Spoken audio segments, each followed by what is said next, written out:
जीवन में अगर आपके साथ बहुत तकलीफ आ रही है, बहुत खतरनाक स्थिति में फंस गए हैं, तो समझिएगा कि आप बहुत खतरनाक हीरो हैं। ऊपर वाले ने आप ही को ये जिम्मेदारी दिया है, क्योंकि जिस कंधों में बोझ उठाने की क्षमता नहीं होती है, मालिक उस कंधों पर उतना बोझ रखता ही नहीं। तो बहुत समस्या आए तो घबरा के डिप्रेशन में नहीं जाना है, खुद को समझाना। बहुत बहादुर रहे हो। 100 में से एक बच्चा होता है जिसको पढ़ने में मन लगता है। 99 बच्चों को बोलना पड़ता है नालायक अब तो पढ़ लेकर एग्जाम है। 99 बच्चों को मन नहीं करता। जीवन का आधा हिस्सा मजबूरी से काम करते हुए गुजरता है। और कई लोग जब नौकरियों में आते हैं तो भी मजबूरी से नौकरी करते हैं। दुकान खोलते हैं मजबूरी में खोलते हैं, धंधा कर रहे हैं मजबूरी में कर रहे हैं, यहां तक कि साला शादी भी की तो अब आप समझ रहे हैं बच्चे भी किसमें पैदा हुए होंगे। Getting my point? ये सारे काम तो मजबूरी के हैं। वो धंधा कर रहा है मजबूरी में, काम कर रहा है मजबूरी में, शादी की मजबूरी में, बच्चे पैदा की मजबूरी में, पाल रहा है मजबूरी में, तलाक नहीं दे रहा मजबूरी में। ये कोई क्या बोलेगा? देखो, इतिहास वो नहीं बनाते जो मजबूरी में काम करते हैं, इतिहास वो बनाते जो मोहब्बत में काम करते हैं, जो मोहब्बत से काम करते हैं। निकम्मे लोगों की पहचान बिना मेहनत तो काम पैसा ज्यादा चाहते हैं। आप किसी भी बड़े आदमी को, मतलब जो भी बहुत बड़े लेवल पे है, आप उसको देखिएगा बहुत मुश्किल से बहुत ज्यादा वर्क करता है।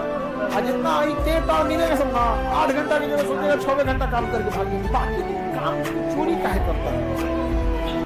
आज जिसको सब कुछ खोकर भी पाने की तमन्ना है ना, कल एक वक्त आएगा जब मुफ्त में मिलेंगे तो भी आपको मंजूर नहीं होगा। जिस दिन और जीवन की लड़ाई में 2 ताकतें बहुत काम आएंगी, एक मन की और एक शरीर की।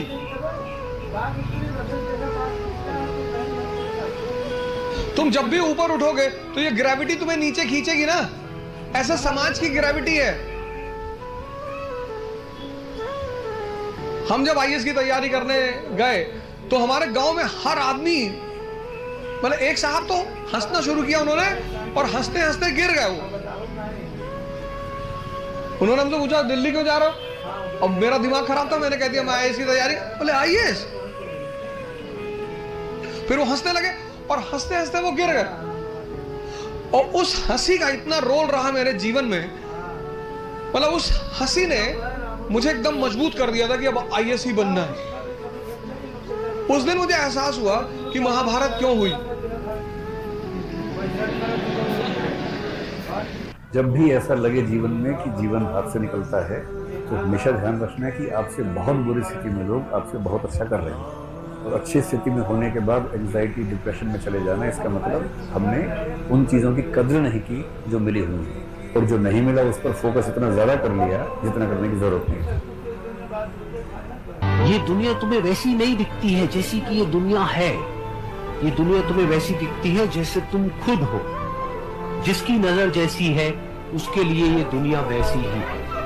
तो अगर तुम अपनी दुनिया को बदलना चाहते तो उसका सिर्फ एक तरीका है, अपनी नजर को बदलना। उन चीजों के लिए खुद को कोसना जिनके बारे में हमें लगता है कि हमें पहले से पता होनी चाहिए थी। अगर इस दुनिया में एक भी इंसान आपके ऊपर ब्लाइंडली ट्रस्ट करता है तो उस ट्रस्ट की क्या वैल्यू है? नहीं भैया, ले वाला ना निकल।